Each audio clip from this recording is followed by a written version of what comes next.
Mexican President Andrés Manuel López Obrador on Wednesday said U.S. foreign policy is interfering with Mexico's internal affairs, referring to the White House's financing of non-governmental organizations in Mexico. He accused the U.S. funding of the non-governmental Organization of Mexicans Against Corruption and Impunity. The Mexican government requested the U.S. to end payments a year ago. Todo indica que siguen financiando a este grupo. Es algo en lo que nosotros no coincidimos con el gobierno de Estados Unidos.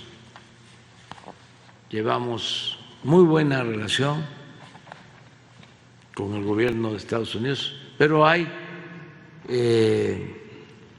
prácticas políticas que consideramos inapropiadas. Pensamos que son actos intervencionistas.